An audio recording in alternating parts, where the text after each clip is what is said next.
Assalamualaikum students. I hope you all are fine and safe. Today we are going to start our next topic of chapter number 15, water.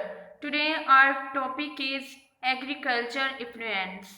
Last time we discussed about water pollution and the effluents, industrial effluents and domestic effluents.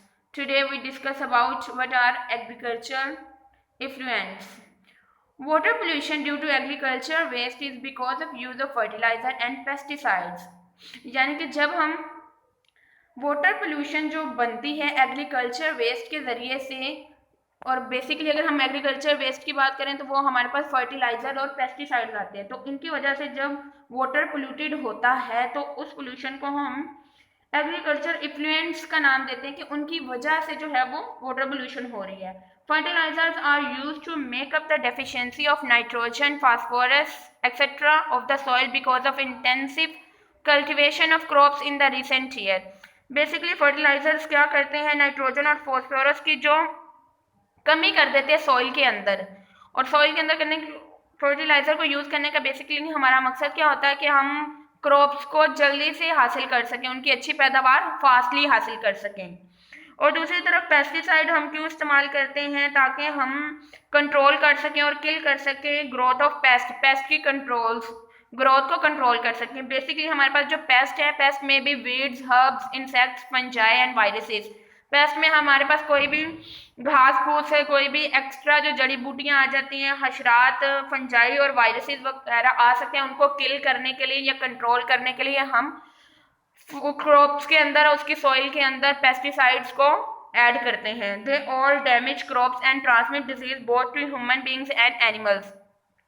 ये दोनों जो fertiliser हैं और pesticide, ये क्या करते हैं, crops को डैमेज कर देते हैं और मुख्तलिफ किस्म की बीमारियां फैलाते हैं, ना सिर्फ इंसानों के अंदर बल्कि जानवरों में भी. अगर हम एग्रीकल्चर इफ्लुएंट्स के इफेक्ट्स की बात करें तो वो दो तरह के हो सकते हैं. कितनी तरह के हो सकते हैं? दो तरह के. Agricultural effluents have dual effects. दो तरह इनके जो है असरात होते हैं. First one is intensive cultivation of crops cause these chemicals from fertilizers and pesticide to seep into the groundwater, commonly called leaching process. Basically जब हम ग्रोथ ज़्यादा हासिल करने के लिए, ज़्यादा काश्तकारी करने के लिए या ज़्यादा पैदावार हासिल करने के लिए फसलों की, हम जो फर्टिलाइज़र देते हैं वो बेसिकली केमिकल्स होते हैं. जो पेस्टिसाइड देते हैं उनमें भी डिफरेंट केमिकल्स मौजूद होते हैं. वो क्या करते हैं, जज़ब हो जाते हैं. कौन से प्रोसेस के ज़रिए से? Leaching process. Leaching process means जज़ब होने का अमल. तो वो क्या करते हैं, ज़मीन के अंदर जो ग्राउंड वाटर है, सॉइल के ज़रिए से ग्राउंड वाटर के अंदर सीप हो जाते हैं, जज़ब हो जाते हैं लीचिंग प्रोसेस के ज़रिए से. The high nitrate content in groundwater is mainly because of irrigation runoff from agriculture fields. तो ग्राउंड वाटर के अंदर वो तमाम के तमाम जो फर्टिलाइजर के अंदर नाइट्रेट होते हैं वो शामिल हो जाते हैं और वाटर को क्या कर देते हैं, एरिगेट कर देते हैं, डैमेज कर देते हैं. और बेसिकली ये ग्राउंड वाटर कैसे डैमेज हो रहा है, हमारे एग्रीकल्चर इफ्लुएंट्स की वजह से. Run off from the agricultural land where fertiliser and pesticides have been used. Run off from the agriculture, वो जगह जहाँ पर हम पेस्टिसाइड्स और फर्टिलाइजर यूज कर चुके होते हैं, वहाँ का पानी क्या करता है, एंटर इनटू पॉन्ड, स्ट्रीम और रिवर. वो ग्राउंड वाटर वाला वाटर क्या करता है, बहकर कहाँ चला जाता है, दरियाओं में, नदी नालों में, उनमें चला जाता है, स्ट्रीम्स में, नहरों में. This water contains nitrate and phosphate. उस पानी के अंदर क्या मौजूद होते हैं, हमारे पास नाइट्रेट और phosphate. This substances result in rapid growth of algae floating over the surface of water. ये दोनों जो हमारे पास सॉल्ट है, ये बेसिकली क्या करते हैं, ये जब स्ट्रीम्स में, रिवर्स और पॉन्ड्स में एंटर कर जाते हैं तो ये क्या करते हैं, वहाँ एल्गी की ग्रोथ की रफ्तार को तेज कर देते हैं, और वो क्या करती है, पानी की सरफेस के ऊपर तैरना शुरू कर देती है basically algae. They prevent the sunlight and air basically oxygen to reach up the aquatic life. तो ये जो एल्गी आ जाती है, एल्गी की ग्रोथ फास्ट हो जाती है, वो पानी की सरफेस पे तैरना शुरू कर देती है, फ्लोटिंग करना शुरू कर देती है. वो क्या कर देती है, रोक देती है सूरज की रोशनी को और हवा में मौजूद ऑक्सीजन को कि वो एक्वेटिक लाइफ तक ना पहुंच सके. व्हेन एल्गी डाइज, और फिर जैसे ही एल्गी मरती है, bacteria consume oxygen of the water. तो वो बैक्टीरिया क्या करते हैं, ऑक्सीजन और वाटर को यूज़ कर लेते हैं, किसके लिए, ताकि वो एल्गी को डिकम्पोज कर सके, उसको तोड़ फोड़ सके. इसके नतीजे में क्या होता है, as a result oxygen depletes in water. इसके नतीजे में क्या होता है, पानी के अंदर ऑक्सीजन की जो मिकदार है वो कम हो जाती है, डिप्लीट्स मीन्स कमी आना शुरू हो जाती है। Aquatic animal feels suffocation and ultimately die due to insufficient supply of oxygen. तो इसकी वजह से क्या होता है, जैसे ही ऑक्सीजन की जो अमाउंट है वो कम होना शुरू हो जाती है, डिक्रीज कर जाती है, तो जो एक्वेटिक लाइफ में एनिमल्स प्लांट्स वगैरह है उनको सफोकेशन महसूस होती है, घुटन महसूस होती है सांस लेने में, और फिर वो इमीडिएटली क्या करते हैं या खुद ब खुद ही उनकी डेथ हो जाती है क्योंकि उनको ऑक्सीजन की भरपूर मिकदार नहीं मिल पा रही होती। Next effect of water pollution. Water pollution has the following effects. It is the hazardous to human health. ये ह्यूमन हेल्थ के लिए अच्छा नहीं है। Drinking polluted water can cause cholera, typhoid and diarrhoea. Polluted आलूदा पानी पीने से हमें ये डिजीजेज हो सकती हैं, cholera, typhoid and diarrhoea. The use of polluted water is not only devastating for people but also for animals and birds. यानी कि ये जो आलूदा पानी है ये सिर्फ इंसानों के लिए ही नुकसानदेह या खतरनाक नहीं है बल्कि जानवरों और परिंदों के लिए भी है। It cause rapid growth of algae.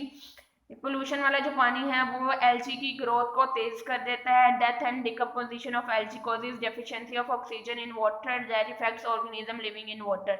अभी हमने बताया जैसे ही एल्गी मरती है और डिकम्पोज होती है वाटर की सरफेस पे ही, तो वो ऑक्सीजन की डेफिशिएंसी कर देती है वाटर में, और जिसकी वजह से क्या होते हैं, एक्वेटिक लाइफ में जो ऑर्गेनिज्म है वो इफेक्ट होते हैं इसकी वजह से।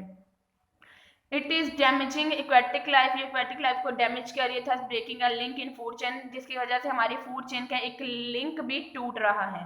It reduces the aesthetic quality of lakes and river. ये झीलों और दरियाओं की जो क्वालिटी है उसको भी कम कर रही है। It is unfit for cleaning और वॉशिंग पर्पसेज। ये वॉशिंग और क्लीनिंग पर्पसेज के लिए क्या है, अनफिट है, मतलब अच्छा नहीं है। नेक्स्ट क्लास हम बात करेंगे वाटर बॉर्न डिजीजेस की। जब हम ये वाटर पोल्यूटेड वाटर को पी जाते हैं, पानी को पी जाते हैं, तो कुछ बीमारियां फैलती हैं जिनको हम वाटर बॉर्न डिजीजेस कहते हैं। Diseases that spread because of drinking polluted water और eating food prepared with polluted water are called water borne infectious diseases. यानी ऐसी बीमारियां जो आलूदा पानी पीने से या आलूदा पानी से बना हुआ खाना खाने से फैलती हैं उनको हम क्या कहते हैं, वाटर बॉर्न इन्फेक्शियस डिजीजेज। ये इनकी डेफिनेशन है। और इनकी वजह कौन बनते हैं, सम टॉक्सिन्स और micro organism. Basically water pollution की वजह वो हैं। अगर हम टॉक्सिन की बात करें, toxins are arsenic, mercury, cadmium, lead and many other organic chemicals हैं। और अगर हम माइक्रो ऑर्गेनिज्म को डिस्कस करें, then micro organism are viruses, bacteria, protozoa and worms. ये सारी कैटेगरीज माइक्रो ऑर्गेनिजम्स की हैं। अगर हम इनकी डिजीजेस की बात करें तो there are some diseases cause by water pollution. These are diarrhoeal diseases, dysentery, cholera, cryptosporidium, fluorosis, hepatitis, hookworm, jaundice and typhoid. These are the following waterborne infectious diseases. Let us discuss one by one. Diarrheal diseases. Intestinal diseases such as cholera that may cause dangerous dehydration. Diarrhea may be caused by viruses, bacteria और parasites. हमारी जो आंतों की बीमारियां हैं like cholera हैजा, जो कि हमारे जिस्म के अंदर शदीद डिहाइड्रेशन कर देता है, पानी की कमी कर देता है, उसे हम क्या कहते हैं, diarrhoeal diseases. Diarrhoea may be cause by viruses, bacteria और पैरासाइट, जो कि वायरसेस, बैक्टीरिया और पैरासाइट की वजह से फैल सकता है। नेक्स्ट वन है dysentery. Dysentery is an intestinal disease. ये भी हमारी आंतों की एक बीमारी है which is typically cause by certain bacteria और पैरासाइट। ये भी बेसिकली कुछ बैक्टीरिया और पैरासाइट की वजह से फैलती हैं। It is characterised by severe diarrhoea that may be accompanied by blood और म्यूकस। ये हो सकता है डायरिया की शदीद तरीन हालत को भी जा सकता है, जिसमें क्या हो सकता है, हमारे ब्लड में और हमारे जो म्यूकस है उसको भी इफेक्ट कर सकता है। हमारे ब्लड में म्यूकस की जमा होने की वजह बन सकता है। Next one is cholera. Cholera is an acute infection caused by the bacteria vibrio cholera. यानी जो हमारे पास कॉलरा की बीमारी है वो एक इन्फेक्शन है जो कौन से बैक्टीरिया की वजह से फैल रहा है, विब्रियस कॉलरा, विच में be found in water contaminated by human faces. जो कि उस पानी में पाया जाता है जो बेसिकली आलूदा हुआ होता है ह्यूमन फीसिस के ज़रिए से, इंसानी फुसलाजात की वजह से। Cholera cause severe diarrhoea and can be fatal, ये भी शदीद डायरिया की वजह बन सकता है और मोहलिक भी हो सकता है, यानी ख़तरनाक भी हो सकता है। आगे हमारे पास cryptosporidium, water borne micro organism protozoa that cause gastrointestinal illness including diarrhoea and vomiting. यानी वाटर बॉर्न जो हमारा माइक्रो ऑर्गेनिज्म है बेसिकली वो कौन है, प्रोटोजोआ, वो कॉज करता है हमारी गैस्ट्रो इंटेस्टाइनल इलनेस, यानी हमारे जो स्टमक की हमारी जो गैस्ट्रिक वॉल है, गैस्ट्रो इंटेस्टाइन है, वहाँ पर इन्फेक्शन कर देता है।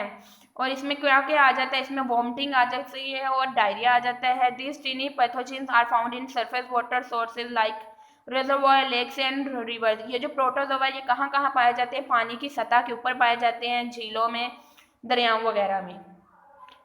And the fifth one, fluorosis. Fluorosis is a disease caused by consumption of excess fluoride, यानी बहुत ज़्यादा मिकदार में फ्लोराइड को यूज़ कर लेने से हमें फ्लोरोसिस बीमारी हो सकती है। Fluorosis can cause bone and teeth damage, ये हमारी हड्डियों को और हमारे दांतों को डैमेज कर सकती हैं।